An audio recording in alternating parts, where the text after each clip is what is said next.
All right, let's jump straight into this one. Welcome back to The Explainer, where we take these wild, real world case studies and break them down so we can actually understand the mechanics of what went wrong. Today, we're looking at a truly crippling financial audit. We're going to completely unpack the anatomy of a relationship breakdown, focusing specifically on how immense financial pressure, when mixed with digital secrecy, can just entirely dismantle a couple. It's a highly structured look at a very chaotic, messy situation, and I'm super eager to walk you through this data. $1,900.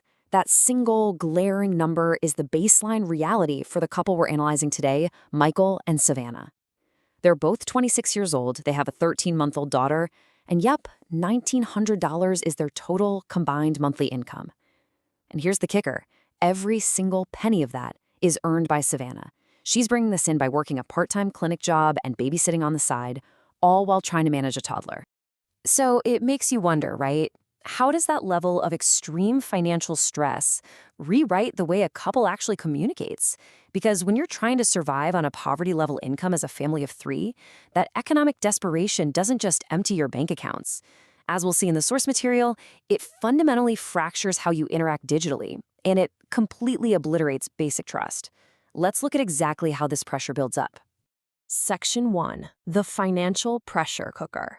The burden of $1,900. Okay, to really grasp this communication breakdown, we have to look at the day-to-day stress resting on these two. Savannah is carrying this massive burden as the sole provider, right? And then there's Michael's, well, complete lack of employment. The audit reveals he's actually been fired from his last 4 jobs. Why? For things like being off by a single penny at a bank, arguing over a company code rule, logging the wrong vitals for a patient, and messing up a medical chart. And while some of those might sound small to an outsider, in medical settings, those are seriously huge errors. Yet, despite their utter financial desperation, the transcript shows Michael absolutely refuses to apply for fast food jobs, literally saying he won't, quote, kiss anyone's ass. Section 2. Breakdown by text message. Digital resentment. With that staggering financial gap set in stone, we're basically looking at 2 completely different planets. Think about Savannah's reality. She's at work, handling the kid whenever she can, and constantly pleading through texts for her husband to just pitch in. Now contrast that with Michael's reality. He's spending the day gaming, completely stonewalling his wife's messages, and, according to Savannah, he's literally falling asleep in his chair when he's supposed to be watching their 13-month-old. It's wild. So what does this actually look like in practice? Well, the source material gives us the actual text logs. Savannah sends these desperate, multi-paragraph messages just begging for bare minimum support. She writes things like, "Please do the clothes and dishes so we can head out early tomorrow." And later on, "Love that you leave me on read." She's sending walls of text, right? Just trying to pull her partner back into the reality of their shared life. And how does he respond to that? Savannah is pouring her heart out in paragraphs, and Michael hits her back with literally one single word. What? I mean, it perfectly captures this massive communication void between them. It's such a jarring disconnect. One person is desperately trying to keep a family afloat, and the other is offering absolutely nothing but digital silence and total minimalism. But it gets worse, because his digital communication isn't just minimal, it is incredibly cold. In one exchange from the audit, Savannah texts him that she desperately needs help because their baby just bit and pinched her.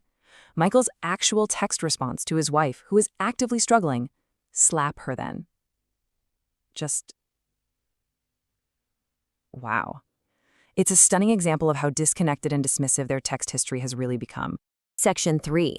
Escaping reality online. A secret digital life. So if Michael is dodging real-world responsibilities and ignoring his wife's texts, what is he actually doing all day? Well, when the host physically checks his phone's screen time, the data is just staggering. It shows Michael logging over 12 hours on Discord and nearly 6 hours on TikTok in a single day. Think about that for a second. Michael had been claiming he spent all day on job sites like Indeed, but this hard, objective screen time data totally blows that out of the water, showing his days are entirely consumed by digital escapism. This brings us to a super critical concept here: financial infidelity. Basically, this means secretly spending money, hiding debts, or lying about finances within a relationship. And honestly, it hits the nail right on the head for our case study. While the family is barely scraping by on Savannah's $1,900 a month, Michael is out there engaging in hidden digital spending that is actively destroying their chances of survival. Which leads us to this shocking number, $1,000. The audit uncovers that Michael secretly dropped an estimated $1,000 on Roblox and other video games. And the craziest part? He was funding this secret gaming habit using a joint credit card that belonged to his mother, doing the whole shebang entirely behind his wife's back. Section 4. The Digital Betrayal. Uncovering the Secrets. Because honestly, the financial secrets were just the tip of the iceberg. The reality uncovered on Michael's phone is incredibly audacious. While Savannah was literally backstage in the green room, juggling their kid and getting ready for this exact interview, Michael was on his phone sending flirty Snapchats with disappearing messages to 4 individual women. 4. And when he's finally confronted with this digital paper trail, his reaction is mind-blowing. His excuse for being caught chatting up multiple women? I guess I'd just be entertaining these girls too much. Literally no accountability. Even when staring at the logs of his own flirty messages, his detachment from real-world consequences is just absolute. And it goes even darker. The audit pulls up Discord messages he sent just days prior, at 3:25 in the morning. So while Savannah was asleep in the exact same house, probably thinking her husband was just up late gaming, Michael was actually engaging in explicit roleplay chats. He was literally messaging another woman, telling her to hush, be a good girl, and sit on his lap. It is a completely secret digital life running parallel to his marriage. Section 5. Reaching the breaking point. The collapse of trust. When you lay all these layers of digital and financial lies out bare on camera, the real-world fallout is completely devastating. Trust is obliterated, completely gone. In fact, in an unprecedented move for the show, the host explicitly advises Savannah to take the baby and move back in with her mom for her own safety and sanity. Then a massive 3-month ultimatum drops. Michael has exactly 90 days to find a job, get into therapy, delete his Discord, and completely shape up or face a guaranteed divorce. This whole case study leaves us with one incredibly profound question to think about. When your digital life becomes a secret escape, what reality are you actually leaving behind? Michael chose an online fantasy world over his family's actual survival, and it pretty much cost him everything. I really hope this deep dive into the anatomy of a breakdown makes you reflect a bit on digital transparency and the true devastating cost of escapism. Thanks so much for joining me on this explainer, and I'll see you on the next deep dive.